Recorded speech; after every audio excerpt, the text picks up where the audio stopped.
Welcome to my channel ঘরোয়া রান্নাবান্না আমার হেসেল ঘর। আজকে আমার হেসেলে পালং শাকের পাঁচমিশালি ঘন্ট। খেতে দুর্দান্ত হয়, তবে রান্না করতে ভীষণ সহজ। পছন্দ মতন কিছু সবজি বড় বড় টুকরো করে কেটে নিতে হবে। এখানে যে কোনো সবজি নেওয়া যেতে পারে নিজের পছন্দ মতন, কিন্তু আমি কি কি ব্যবহার করেছি সেটা আমি ভিডিওর মধ্যে লিখে মেনশন করে দেব। সব সবজিগুলো খোসা ছাড়িয়ে টুকরো করে কেটে নেব।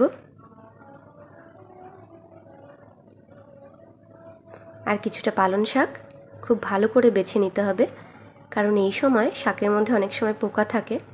খুব ভালো করে বেছে খুব ভালো করে ধুয়ে নেব। আর আমি এখানে বলবো অবশ্যই পালং শাকটা নিতে হবে একটু ছোট ছোট দেখে, মানে যেগুলোর শাকটা বা পাতাটা দেখতে ছোট হয়। বড় বড় পাতা হলে সেই শাকটা কিন্তু অত বেটার টেস্ট হয় না। আর এখানে অবশ্যই একটা পাকা টমেটো নিতে হবে, কারণ পালং শাকের সাথে পাকা টমেটোর কম্বিনেশন খুব ভালো। কিছুটা কাঁচা লঙ্কা কেটে নেব, আর এক টুকরো আদা ছুলে বেটে রেখে দেব। আর এখানে আমি মশলার মধ্যে 5 ফোড়ন, শুকনো লঙ্কা, তেজপাতা, সর্ষের তেল আর স্বাদ মতন লবণ, হলুদ, এই সামান্য কিছুই ব্যবহার করব। এবারে কড়াই চাপিয়ে কিছুটা সর্ষের তেল গরম করে তাতে 2টো শুকনো লঙ্কা, একটা তেজপাতা আর কিছুটা 5 ফোড়ন দিয়ে দেব। অবশ্যই ফোড়নটা অল্প আঁচে খুব ভালো করে ভেজে নিতে হবে। এই সাধারণ রান্নাগুলোতে রান্নার স্বাদ আনার জন্য অবশ্যই ভীষণ ধৈর্য নিয়ে রান্নাটা করতে হবে। এবারে আমি কিছুটা কাঁচা লঙ্কা দিয়ে খুব ভালো করে ভেজে নেব।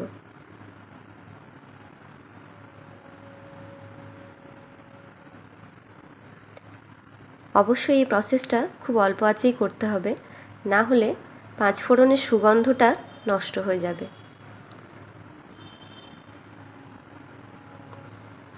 খুব ভালো করে ভেজে নিয়ে এবারে সমস্ত সবজি একে একে মিশিয়ে দেব।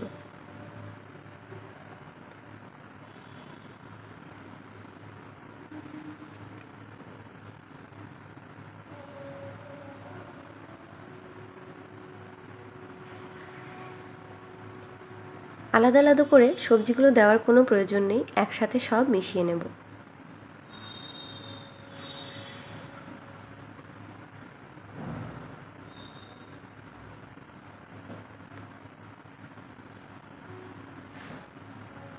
সবজিগুলো একটু ভালো করে নেড়েচেড়ে ভেজে নেব।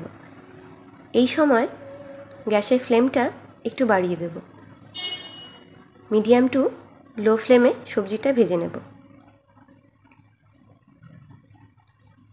এবার মিশিয়ে নেব স্বাদ মতো লবণ আর সামান্য একটু হলুদ গুঁড়ো।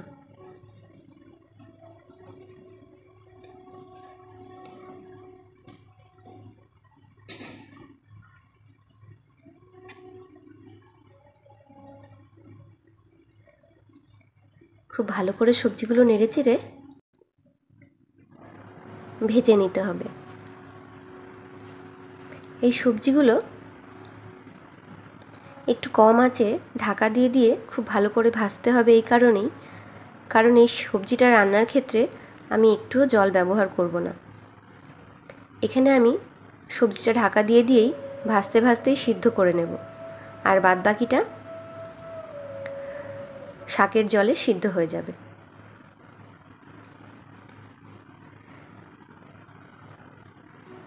পালং শাকের ঘন্ট রান্না করলে জল ব্যবহার না করাই ভালো,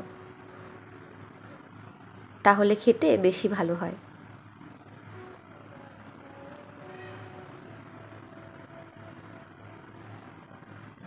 ঢাকা খুলে একটু চেক করে নেব, না হলে সবজিটা অনেক সময় পুড়ে যেতে পারে, তাই একটু চেক করে আবার ঢাকা দিয়ে দেব। এই ঢাকা দিয়ে দিয়ে সবজিটা ভাজতে ভাজতেই 50% সিদ্ধ করে নেব।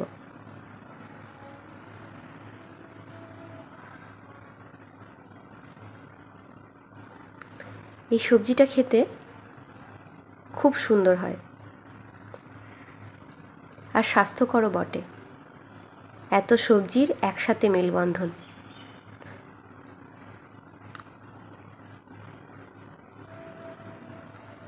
হ্যাঁ, এবারে আমি পাকা টমেটো মিশিয়ে দেব। এই পালং শাকের ঘন্টে বা যে কোনো সবজিতে পালং শাকের সাথে পাকা টমেটোর কম্বিনেশনটা খুব ভালো, শুধুমাত্র স্বাদের জন্য নয়, হেলথের জন্য।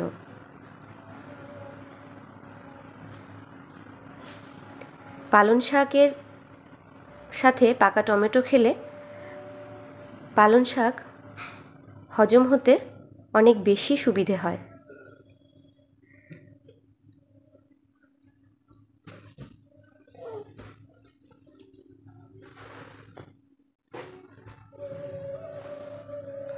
এবারে মিশিয়ে দিলাম বেশ খানিকটা আদা বাটা। সবজিটা আমার প্রায় হয়ে এসছে। সামান্য একটু সময় ঢাকা দিয়ে রেখে সামান্য একটু চিনি মিশিয়ে নেব।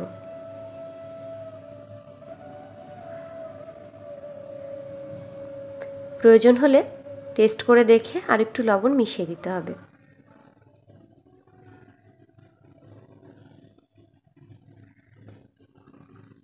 ব্যাস, চামচ দিয়ে খুব ভালো করে নেড়েচেড়ে ঘন্টটা একে অপরের সাথে মিশিয়ে নেব।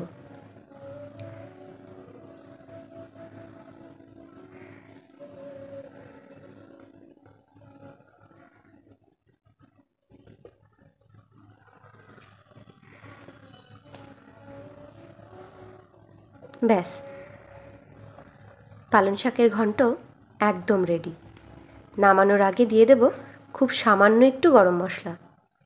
এখানে গরম মশলাটা আমার বাড়িতে বানানো, শাহি গরম মশলা ব্যবহার না করাই ভালো। যদি বাড়িতে বানানো গরম মশলা না থাকে সেক্ষেত্রে শুধুমাত্র এলাচ আর দারচিনি একটু বেটে দিয়ে দিলেই হবে। গরম ভাতের সাথে দারুণ